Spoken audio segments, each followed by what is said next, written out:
It's very important that if you are scaling your business, then you should scale it right well.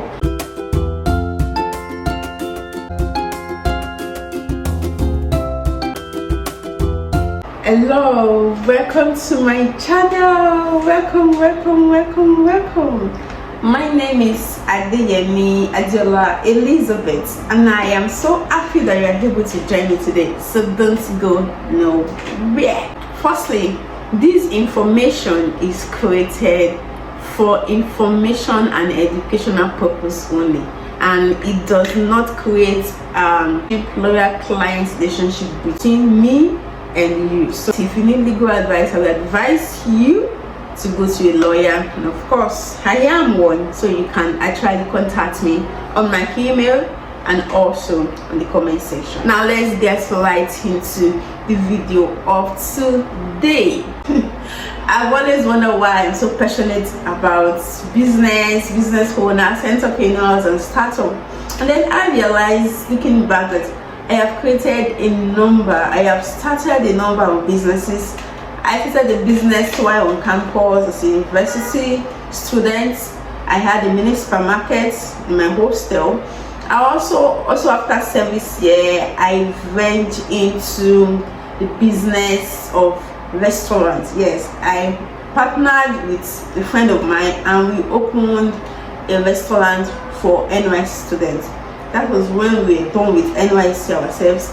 So I can relate to the heart of starting something. I can relate to the art of business, of having a business. And because I'm so passionate about it and also about entrepreneurs, I always, as a person and as a lawyer professionally, I always look for loopholes and how to prevent them for business owners. So that is what my channel is about. And of course, sometimes I give tips for young professionals. I am one of it.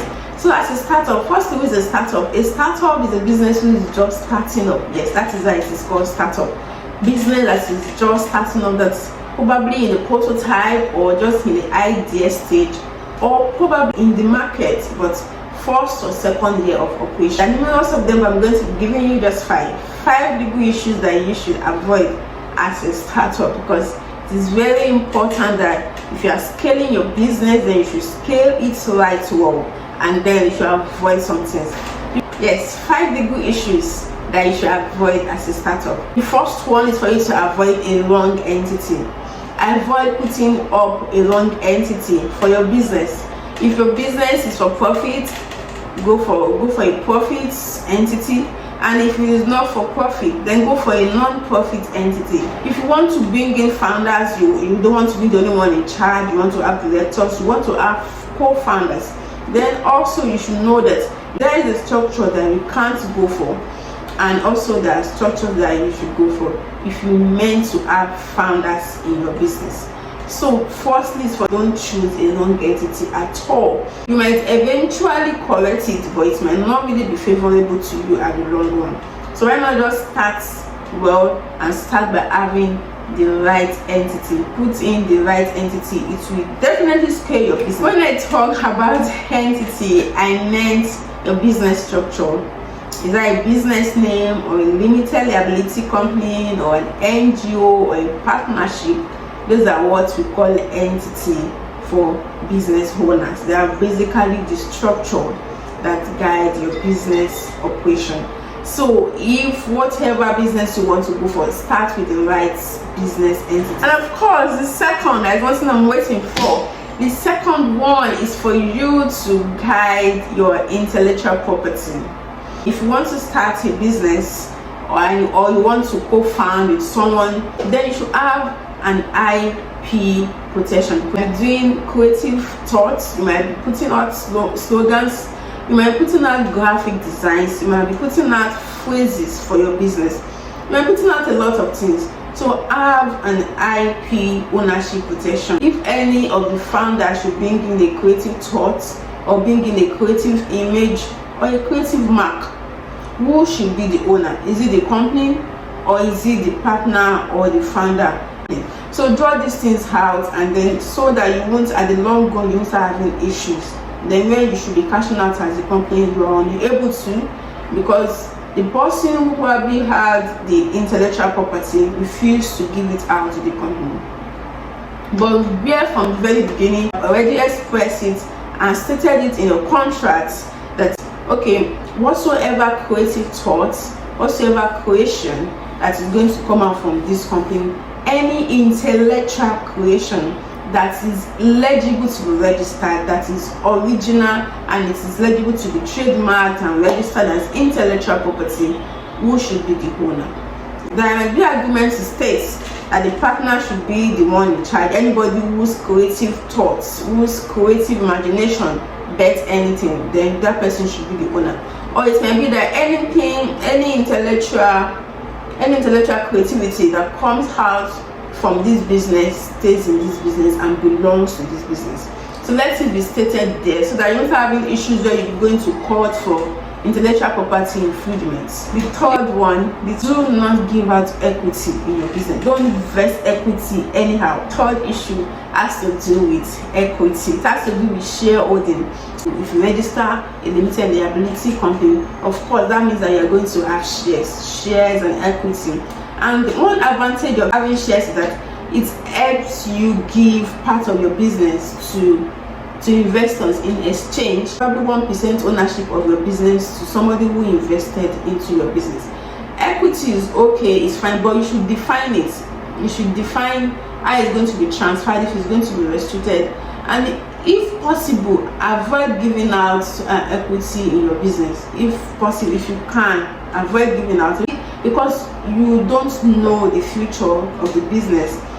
You can invest equity, you can give out equity of your company to investors, to somebody who is interested, but don't give it out anyhow. Make sure it's calculated, you know that this person is trusted, there is an agreement. Even after trust, let there be a written agreement backing up your trust. Of course, human beings are liable to change, you can have trust issues later on, anything can happen in the future, but facts, stated written facts, will always be there. So if possible, don't give out equity of your company, but especially as a startup, don't give it out anyhow. Because I had an issue where a client came to me and then wanted an advice, because he wanted a family member to return the shares.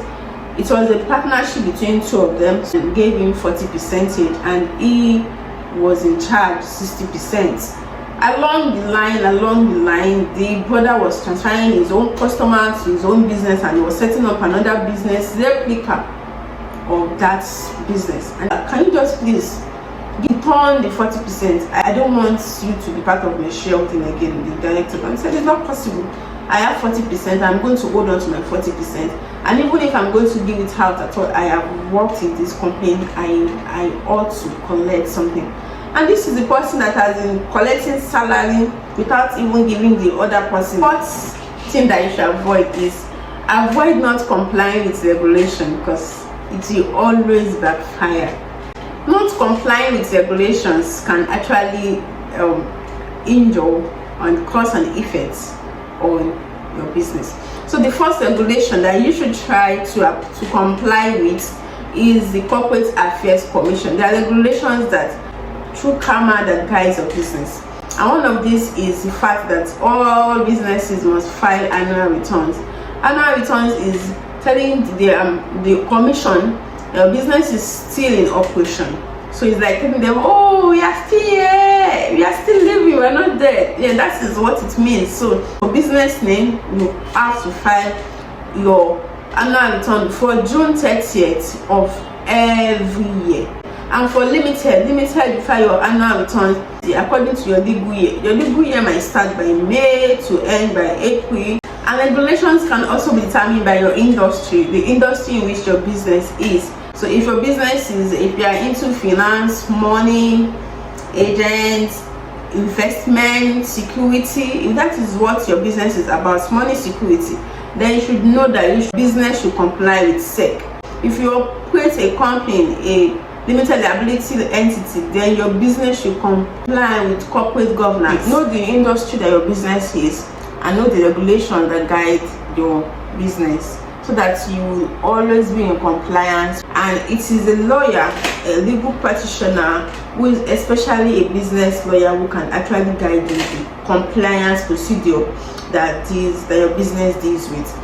The fifth one is for you to do your due diligence. It is always important in business to put sentiment aside, put emotions aside, and do your due diligence when you want to take on anybody.